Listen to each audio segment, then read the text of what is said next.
نحمده ونصلي على رسوله الكريم أما بعد فأعوذ بالله من الشيطان الرجيم بسم الله الرحمن الرحيم يا أيها الذين آمنوا إن تتقوا الله يجعل لكم فرقانا ويكفر عنكم سيئاتكم ويغفر لكم والله ذو الفضل العظيم وإذ يمكر بك الذين كفروا ليثبتوك أو يقتلوك أو يخرجوك ويمكرون ويمكر الله والله خير الماكرين يا أيها الذين آمنوا اے ایمان والو ان تتقوا اللہ اگر تم اللہ سے ڈرو یجعل لکم فرقانا تو اللہ تمہارے لیے امر فارق بنائے گا، یعنی تمہارے ساتھ ممتاز سلوک فرمائے گا، وَيُكَفِّرْ عَنْكُمْ سَيِّئَاتِكُمْ اور دور کر دے گا تم سے تمہاری برائیاں، وَيَغْفِرْ لَكُمْ اور تمہیں معاف کر دے گا، وَاللَّهُ ذُو الْفَضْلِ الْعَظِيمِ اور اللہ تعالیٰ بڑے فضل والا ہے۔ وَإِذْ يَمْكُرُ بِكَ الَّذِينَ كَفَرُوا اور جب تدبیر کر رہے تھے آپ کے ساتھ وہ لوگ جنہوں نے کفر کیا، لِيُثْبِتُوكَ تاکہ آپ کو قید کر دیا جائے، او یقتلوک یا آپ کو قتل کر دیا جائے، او یخرجوک یا آپ کو نکال دیا جائے، وَيَمْكُرُونَ وَيَمْكُرُ اللَّهُ اور وہ بھی تدبیر کر رہے تھے اور اللہ بھی تدبیر کر رہا تھا، وَاللَّهُ خَيْرُ الْمَاكِرِينَ اور اللہ سب سے بہتر تدبیر کرنے والا ہے۔ سبحان ربک رب العزت عما یصفون وسلام علی المرسلین والحمد للہ رب العالمین۔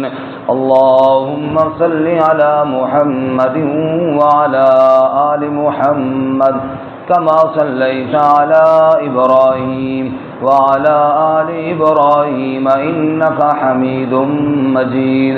اللهم بارك على محمد وعلى آل محمد كما باركت على إبراهيم وعلى آل إبراهيم إنك حميد مجيد۔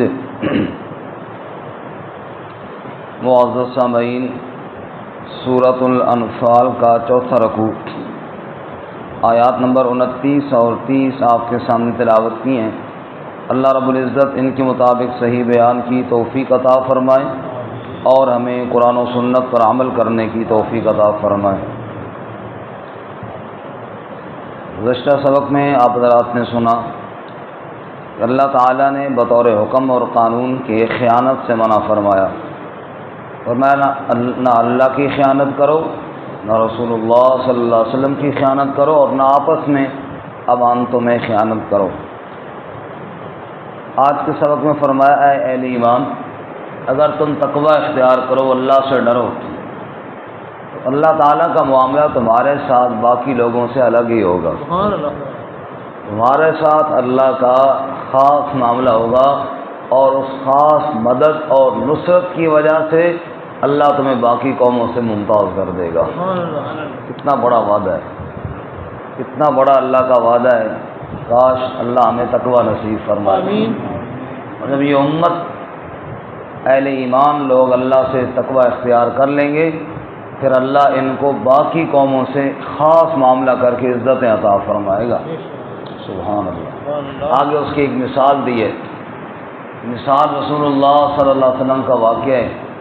جب آپ صلی اللہ علیہ وسلم کے خلاف اہل مکہ اکٹھے ہوئے کہ آپ صلی اللہ علیہ وسلم کو شہید کیا جائے، تو پھر اللہ تعالیٰ نے اپنے محبوب کی کیسے حفاظت فرمائی۔ سبحان اللہ۔ فرمایا جیسے اللہ تعالیٰ نے اس وقت اپنے محبوب صلی اللہ علیہ وسلم کی حفاظت فرمائی اللہ تمہاری بھی یوں ہی حفاظت کرے گا اگر تم تقوی اختیار کرو تو۔ لیکن حالات ہمارے وہ ہے کہ تقوی تو بڑے دور کی بات ہے۔ علامہ اقبال مرحوم نے صحیح عکاسی کی ہے، گنگ ہو گئی میری زباں آج کچھ کہتے کہتے، ہچکچا گیا میں خود کو مسلمان کہتے کہتے، توفیق نہ ہوئی مجھے ایک وقت نماز کی اور چپ ہوا مؤذن اذان کہتے کہتے۔ ایک کافر نے جو مجھ سے پوچھا ہے کون سا مہینہ، میں شرم سے پانی پانی ہو گیا رمضان کہتے کہتے، اور میرے گھر کی شلف پر پڑی کتاب کا جو پوچھا میں گڑ گیا زمین میں قرآن کہتے کہتے۔ یہ سن کر چپ سی ساد لی اقبال اس نے، لگا یوں کہ رک گیا مجھ کو حیوان کہتے کہتے۔ آج ہماری حالت یہ ہے، ہم نے قرآن کے ساتھ کیا سلوک کیا، ہم نے رمضان کے ساتھ کیا سلوک کیا، ہم نے اذان کے ساتھ کیا سلوک کیا، اللہ تعالیٰ نے پھر خوار کر کے رکھ دیا۔ اے ایمان والو، اگر تم تقوی اختیار کرو اللہ تمہیں وہ عزتیں دے گا جو دنیا میں کسی کو نہیں دی ہیں، تمہارے ساتھ اللہ کا الگ معاملہ ہوگا بشرطے کہ تم تقوی اختیار کرو۔ اللہ ہمیں توفیق عطا فرمائے۔ یا ایھا الذین آمنوا، اے ایمان والو، ان تتقوا اللہ، اگر تم تقوی اختیار کرو اللہ تعالیٰ سے، یجعل لکم فرقانا، اللہ تعالیٰ تمہارے لیے امر فارق بنائیں گے، خاص تعلق خاص معاملہ تمہارے ساتھ فرمائیں گے۔ فارق جدا گانا، باقی لوگوں سے جدا تعلق ہوگا، اللہ تمہیں باقی لوگوں سے ممتاز کر دیں گے۔ وَيَغْفِرْ لَكُمْ وَيُكَفِّرْ عَنْكُمْ سَيِّئَاتِكُمْ، اور اللہ تعالیٰ تقوی کی وجہ سے تمہاری برائیوں کو بھی دور کر دیں گے۔ وَيَغْفِرْ لَكُمْ، اور تمہارے گناہوں کو بھی معاف فرما دیں گے۔ کتنے وعدے ہیں اللہ تعالیٰ کے؟ 3 وعدے۔ اللہ تعالیٰ کا تقوی اختیار کرو، باقی لوگوں سے اللہ تمہارے ساتھ جدا معاملہ کرے گا، برائیوں کو تم سے دور کر دے گا، گزشتہ گناہوں کو اللہ معاف کر دے گا۔ واللہ ذو الفضل العظیم، اور اللہ تعالیٰ بڑے فضل والا ہے، اللہ کے فضل کی کوئی انتہا نہیں، کہو بے شک۔ آگے اللہ تعالیٰ مثال دیتے ہیں، رسول اللہ صلی اللہ علیہ وسلم کے خلاف مشرکین ہر سازش کرتے ہیں کہ آپ کی دعوت کو روکا جائے۔ حج کے موقع پہ نادان ٹولیاں بنا کر ان راہوں پر بیٹھتے ہیں جو راستے مکہ کو آتے تھے، کہ جو بندے باہر سے آئے ہم ان کو سمجھائیں کہ نبی پاک صلی اللہ علیہ وسلم کے پاس نہ جانا، نعوذ باللہ ادھر ایک جادوگر ہے مجنون ہے، اور جو اس پہ جاتا ہے جادو چلا لیتا ہے اس پر۔ اب ہر بندے کو وہ سمجھاتے ہیں جی مکہ جا رہے ہو حج تو ضرور کرو، لیکن دھیان کرنا ادھر ایک محمد نام کا صلی اللہ علیہ وسلم نعوذ باللہ جادوگر ہے، اس کے قریب گیا تو جادو چلا لے گا۔ رب کی بھی کیا ہی شان ہے۔ اب جناب وہ ہر بندے کے دل میں جستجو پیدا ہوتی ہے کہ یار وہ جو جادوگر ہے اس کو دیکھیں تو صحیح وہ کون ہے۔ اور حضور کے پاس جب آتے آپ کی دعوت سنتے تو اگر ضد نہ ہوتی تو ایمان قبول کر لیتے۔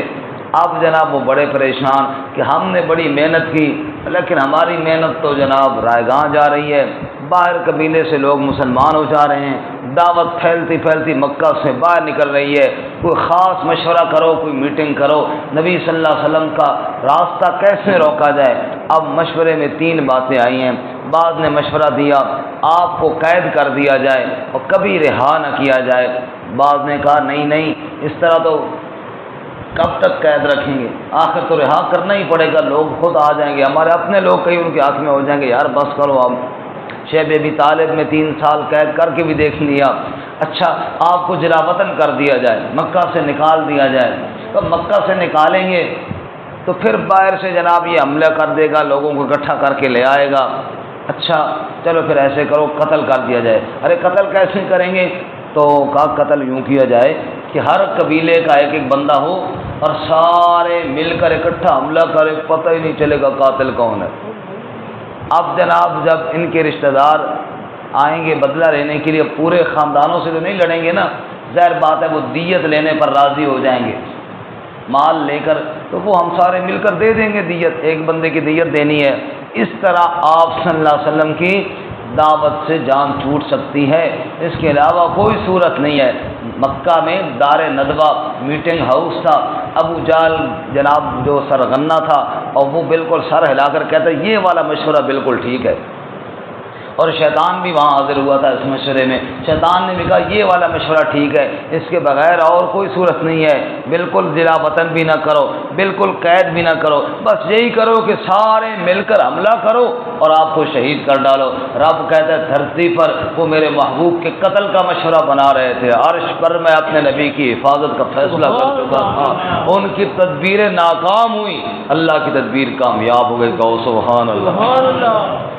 وَإِذْ يَمْكُرُ بِكَ الَّذِينَ كَفَرُوا، اور وہ وقت بھی کیا وقت تھا یاد کرنے کے قابل ہے، یمکر بک الذین کفروا، جب کافر تدبیر کر رہے تھے میرے محبوب صلی اللہ علیہ وسلم آپ کے ساتھ، آپ کے بارے میں چال چل رہے تھے، لیثبتوک او یقتلوک او یخرجوک، تاکہ آپ کو قید کیا جائے یا آپ کو قتل کیا جائے یا آپ کو جلا وطن کیا جائے، وَيَمْكُرُونَ وَيَمْكُرُ اللَّهُ، اے میرے محبوب ادھر وہ تدبیر بنا رہے تھے، ادھر اللہ تدبیر بنا رہا تھا، وہ آپ کو قتل کرنے کی تدبیر بنا رہے تھے، اللہ اپنے نبی کی حفاظت کی تدبیریں بنا رہا تھا، واللہ خیر الماکرین، ان کی تدبیریں ناکام ہو گئیں، اللہ کی تدبیر کامیاب ہو گئی، سبحان اللہ، سب کہو محبت سے کہو سبحان اللہ۔ حتیٰ کہ وہ وقت آیا مشورے کے مطابق سب تلواریں لے کر میرے نبی صلی اللہ علیہ وسلم کے گھر کا محاصرہ کر لیتے ہیں، رات کا وقت ہے، اللہ کے محبوب صلی اللہ علیہ وسلم گھر میں سوئے ہوئے ہیں، آرام فرما رہے ہیں، باہر دشمن تلواریں لے کر اکٹھے ہو جاتے ہیں، اللہ کے نبی صبح تہجد کے لیے نماز کے لیے اٹھیں گے، ہم سارے اکٹھے ہو کر حملہ کر دیں گے، پتہ بھی نہیں چلے گا قتل کس نے کیا ہے۔ ادھر اللہ تعالیٰ نے فرمایا میرے محبوب صلی اللہ علیہ وسلم آپ اٹھیں اور یہ جو باہر تلواریں لے کر کھڑے ہیں ان کے بیچ میں سے نکل جائیں، سبحان اللہ۔ آپ نے حضرت علی رضی اللہ تعالیٰ عنہ کو بلایا، علی میرے بستر پر سو جاؤ، میرے بستر پر سو جاؤ، سبحان اللہ۔ حضرت علی نہیں آکھے یا رسول اللہ یہ کوئی سون دی گل ہے، لوگ تلواریں لے کر کھڑے اور جناب اس موت کے منہ میں مجھے آپ دھکیل رہے ہیں۔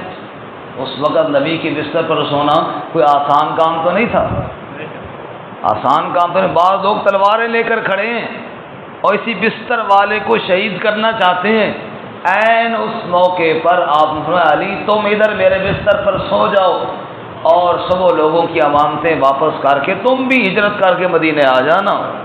صحابہ نے بعد میں حضرت علی رضی اللہ تعالیٰ عنہ سے پوچھا، علی یہ بات بتاؤ، سچی بات بتاؤ، اس رات تجھے کوئی نیند آئی تھی کہ جب لوگ قتل کی نیت سے باہر تلواریں لے کر کھڑے ہوں تو نیند کہاں آتی ہے جی؟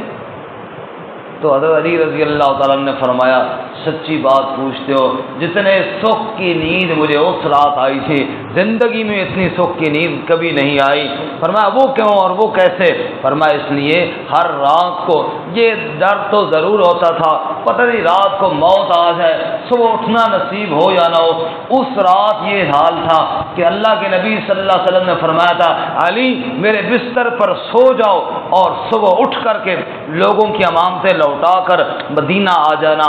میں علی نے سوچا ساری کائنات غلط ہو سکتی ہے، اللہ کے سچے نبی کی زبان مقدس سے نکلا ہوا جملہ غلط نہیں ہو سکتا، آج رات تو انشاءاللہ میری موت بھی نہیں آئے گی، صبح اٹھوں گا بھی صحیح، امانتیں بھی لوٹاؤں گا اور مدینے کا ہجرت والا سفر بھی انشاءاللہ ضرور کروں گا، اس لیے مطمئن ہو کر سو جاؤ، اس لیے مطمئن ہو کر سو جاؤ۔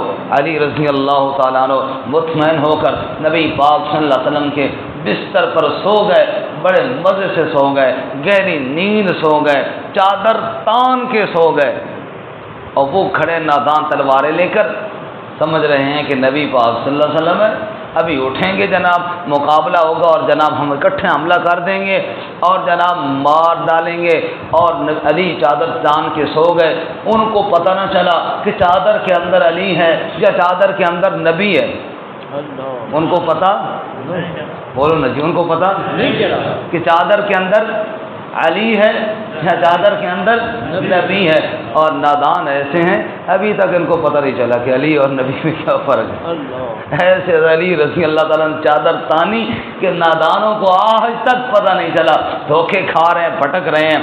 ادھر جناب صبح کا وقت ہوا، علی جب بستر سے اٹھے نا نماز کے لیے، انہوں نے جناب کیا، تلواریں سیدھی کی، چلو بھائی اٹھ گئے، جا کے دیکھا تو وہ تو علی ہیں رضی اللہ تعالیٰ عنہ۔ علی سے پوچھا نبی کہاں ہے؟ علی نے کہا ڈھونڈو نا کہاں ہے، مجھ سے کیا پوچھتے ہو، میں تو ادھر سویا ہوا اٹھا ہوں، میں تو ابھی سویا ہوا اٹھا ہوں۔ آپ رات کے وقت نکلے، جب آپ نکلے نا تو آپ کی زبان پر یہ آیت تھی وَجَعَلْنَا مِن بَيْنِ أَيْدِيهِمْ سَدًّا وَمِنْ خَلْفِهِمْ سَدًّا فَأَغْشَيْنَاهُمْ فَهُمْ لَا يُبْصِرُونَ۔ سبحان اللہ۔ اے میرے محبوب، ہم نے ان کے آگے بھی دیوار لگا دی، پیچھے بھی دیوار لگا، پردے لگا دیے، اور ہم نے ان کو ایسا چھپایا کہ یہ میرے محبوب دیکھ ہی نہیں سکتے۔ ادھر آپ نے مٹی بھی پھینکی، بدر میں بھی پھینکی تھی، یہاں بھی پھینکی، اور اللہ نے مٹی تو ان کی آنکھوں میں پہنچائی، وہ آنکھیں مر رہے ہیں اور حضور ان کے بیچ سے نکل رہے ہیں۔ سبحان اللہ، سبحان اللہ۔ ابو بکر صدیق رضی اللہ تعالیٰ عنہ انتظار میں ہے، اور جب نبی پاک صلی اللہ علیہ وسلم ابو بکر صدیق سے ملے، نبی اور صدیق جا رہے ہیں، تو ایک بے ایمان نے دیکھ لیا، ابو بکر صدیق کو پہچان لیا۔ نبی پاک کو تو نہ پہچان سکا کیونکہ اللہ نے پردہ لگایا تھا۔ ابو بکر صدیق سے پوچھتا ہے ابو بکر تیرے ساتھ کون ہے؟ یہ تیرے ساتھ دوسرا بندہ، بولو نا جی کون ہے؟ یہ تیرے ساتھ دوسرا بندہ کون ہے؟ اب اس نے جو سوال کیا یہ بڑا مشکل سوال تھا۔ حضرت ابو بکر صدیق رضی اللہ تعالیٰ عنہ کہتے ہیں میں نے سوچا اب اگر بتاتا ہوں میرے ساتھ کون ہے تو یہ بدبخت تو اسی کے لیے کھڑے ہیں، یہ تو سارے حملہ آور ہو جائیں گے، اور اگر میں جھوٹ بولوں کہ نہیں جناب یہ میرے ساتھ نبی پاک نہیں ہے کوئی اور بندہ ہے، تو یہ جناب یہ بھی جھوٹ بولنا بھی ٹھیک نہیں ہے۔ ابو بکر صدیق سے کافر پوچھ رہا ہے ابو بکر تیرے ساتھ کون ہے؟ ابو بکر نے اتنا فٹ جواب دیا، جھوٹ بھی نہیں بولا، نبی کا بھی نہیں بتایا، کہتا ہے تیرے ساتھ کون ہے؟ کہ رجل یہدینی الی السبیل، میرے ساتھ ایک شخص ہے جو مجھے سیدھا راستہ سمجھا رہا ہے، جو مجھے سیدھا راستہ سمجھا رہا ہے۔ انہوں نے یہ سمجھا کہ شاید کہیں سفر پہ جانا ہے، اس وقت لوگوں کے پاس ایسے بندے تو ہوتے تھے جو راہ سمجھاتے تھے، سفر پہ جانا بھائی راہ بھٹک نہ جائیں، ادھر کی بجائے ادھر نہ چلے جائیں، شاید کسی سفر پہ جانے کے لیے کسی بندے سے کوئی راستہ پوچھ رہا ہے۔ ابو بکر کا مطلب یہ تھا مجھے سیدھا جنت کا راہ دکھانے والا میرا نبی میرے ساتھ ہے۔ سبحان اللہ۔ علی نبی کے بستر پر سوئے ہوئے ہیں اور ابو بکر نبی پاک صلی اللہ علیہ وسلم کے ساتھ جا رہے ہیں اور چل رہے ہیں غار ثور کی طرف، اور وہاں جا رہے ہیں۔ ادھر جب علی رضی اللہ تعالیٰ عنہ نے کہا مجھے کیا پتا نبی کہاں ہیں، تو پھر جناب انہیں ہوش آئے، پھر بھاگے اور ابو بکر کے گھر گئے کہ یہاں نہیں تو وہاں ہوں گے، وہاں گئے۔ آگے ابو بکر کی بیٹیاں ہیں، ان سے پوچھا نبی کہاں ہے؟ کہا ہمیں کیا پتا۔ کہا تیرے بابا ابو بکر کہاں ہیں؟ کہا وہ بھی نہیں ہے، گھر سے باہر ہیں، ہمیں نہیں پتا کہاں ہیں۔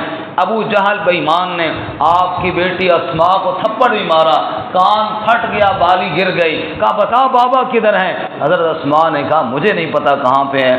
ایک منٹ کے لیے سوچے نا بیٹیوں والے، اگر سگا بیٹا بھی یعنی بچی کا بھائی بھی، اپنا سگا بیٹا بھی بیٹی کو تھپڑ مارے، باپ برداشت نہیں کرتا، کہتا کیوں مارے اس کو تھپڑ؟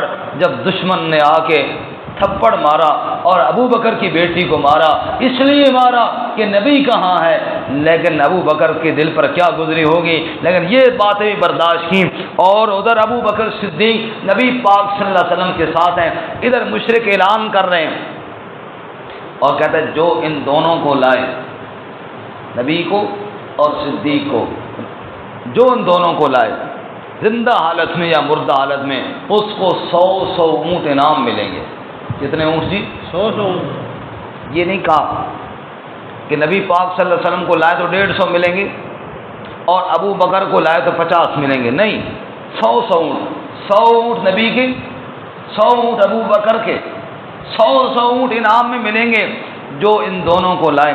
یہاں پر وہ مثال بھی سمجھ لیجئے، بڑی مزدار مثال ہے، پہلے بھی سنائی ہے کہ گوالے نے دودھ کے اندر پانی ملایا. کیا ملایا؟ دودھ میں پانی ملایا. ہمارے یہاں تو خیر نہیں ملاتے، بڑا خالص دودھ ہوتا ہے، کسی اور علاقے کی بات ہوگی. دودھ میں کیا ملایا؟ پانی. کیونکہ ہمارے یہاں تو نا پانی میں دودھ ملاتے ہیں، سمجھے، دودھ میں پانی نہیں ملاتے. گوالے نے دودھ میں پانی ملایا اور دودھ نے پانی سے کہا تو کہاں آ رہا ہے؟ تیری جنس بھی الگ، تیرا ذائقہ بھی الگ، تیرا رنگ بھی الگ. تیری جنس میری جنس سے نہیں ملتی، تیرا ذائقہ میرے ذائقے سے نہیں ملتا، تیری قیمت میری قیمت سے نہیں ملتی. خیر صلی اللہ، تو کدھر آ گیا؟ آپ کیسے تشریف لا رہے ہیں؟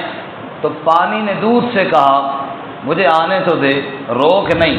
جب میں تیرے اندر آؤں گا اپنا رنگ چھوڑ کر تیرا رنگ اختیار کروں گا، اپنا ذائقہ چھوڑ کر تیرا ذائقہ اختیار کروں گا، اور وفادار اتنا ہوں گا کہ جب چولہے پہ چڑھایا جائے گا نا تو جب تک میرا ایک قطرہ بھی ہوگا تجھ پر آنچ نہیں آنے دوں گا، ہر آنچ خود برداشت کروں گا. دودھ نے کہا اچھا ماشاءاللہ بھائی بڑا وفادار ساتھی ہے، اچھا پھر آ جا، پھر سن، جو قیمت پھر میری ہوگی نا وہی قیمت تیری بھی ہوگی، جو قیمت میری ہوگی وہی قیمت تیری بھی ہوگی.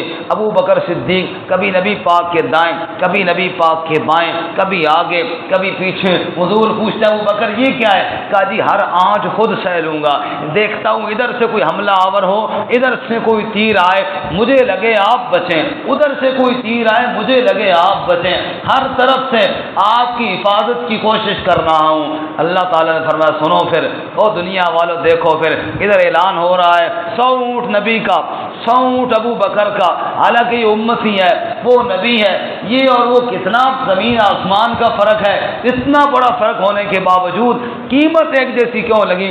رب نے فرمایا جو میرے نبی پر جان نچھاور کرنے کے لیے تیار ہو جائے نا پھر میں اللہ اس کی قیمت بھی یوں ہی لگایا کرتا ہوں، عزت یوں ہی دیا کرتا ہوں.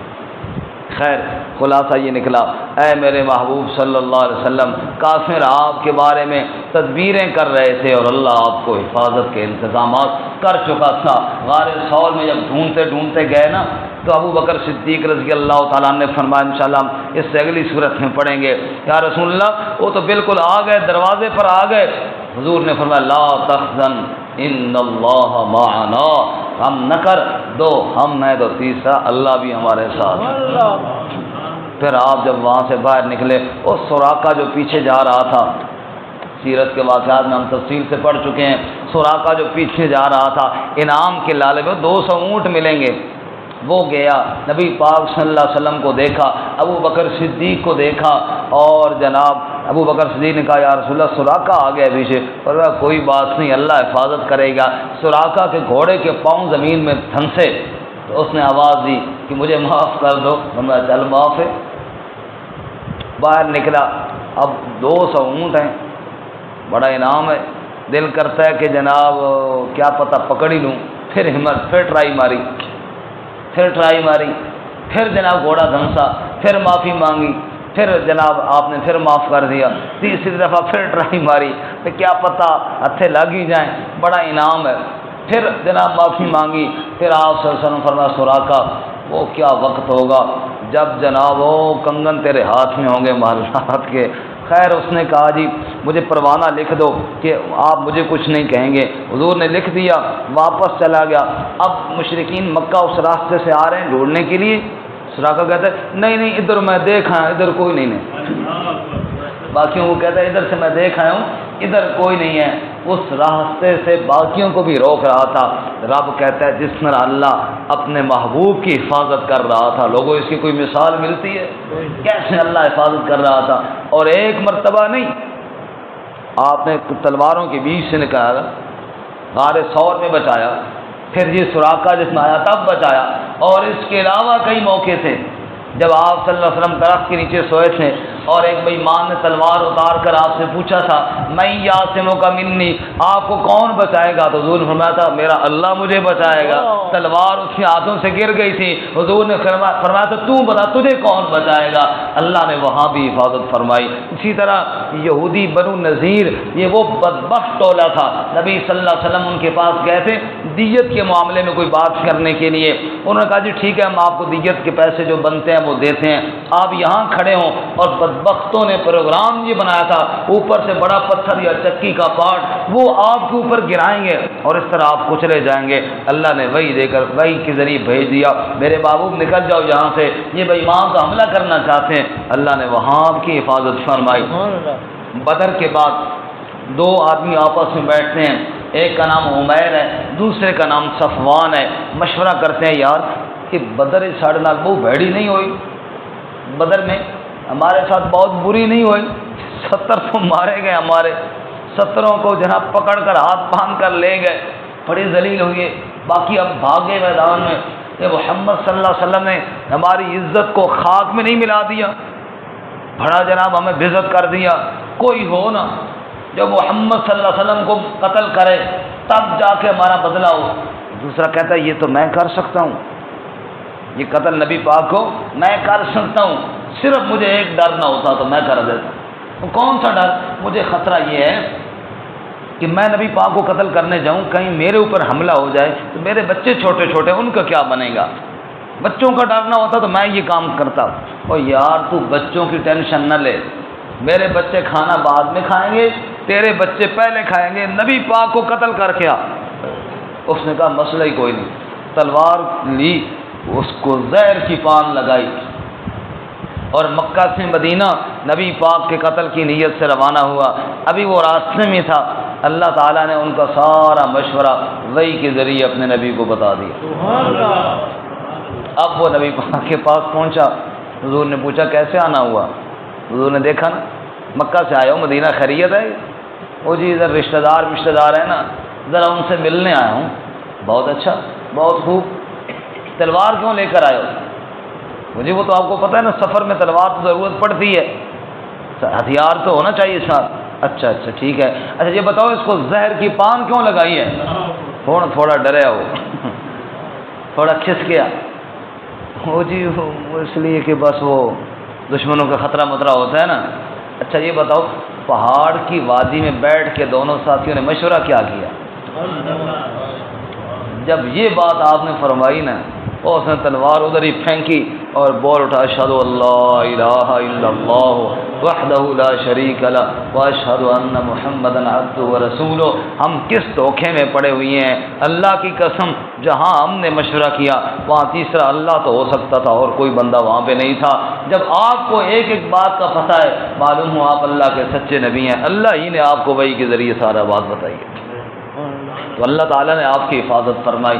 خلاصہ یہ نکلا رب کہتے ہیں تم میرے تو ہو جاؤ، پھر دیکھو میں اللہ حفاظت کیسے کرتا ہوں۔ من کان للہ کان اللہ لہو، حدیث پاک میں آتا ہے رسول اللہ فرماتے ہیں من کان للہ، جو شخص اللہ کا ہو جائے کان اللہ لہو، پھر اللہ اس کا ہو جاتا ہے۔ اللہ ہمیں عمل کی توفیق عطا فرمائے۔ ترجمہ دوبارہ سنیں۔ یا ایھا الذین آمنوا، اے ایمان والو، ان تتقوا اللہ، اگر تم تقوی اختیار کرو اللہ تعالیٰ سے، یجعل لکم فرقانا، اللہ تمہارے لیے امر فارق بنائے گا، خاص تمہارے ساتھ معاملہ فرمائے گا، وَيُكَفِّرْ عَنْكُمْ سَيِّئَاتِكُمْ، اور مٹا دے گا، دور کر دے گا تم سے تمہاری برائیاں، وَيَغْفِرْ لَكُمْ، اور تمہارے گناہوں کو بھی معاف کر دے گا، وَاللَّهُ ذُو الْفَضْلِ الْعَظِيمِ، اور اللہ تعالیٰ تو بڑے فضل والا ہے۔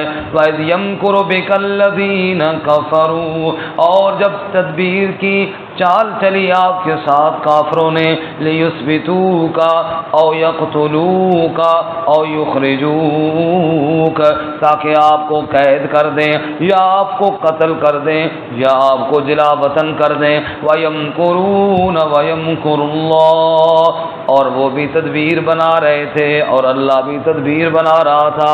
وَاللَّهُ خَيْرُ الْمَاكِرِينَ، اور اللہ سب سے بہتر تدبیر بنانے والا ہے۔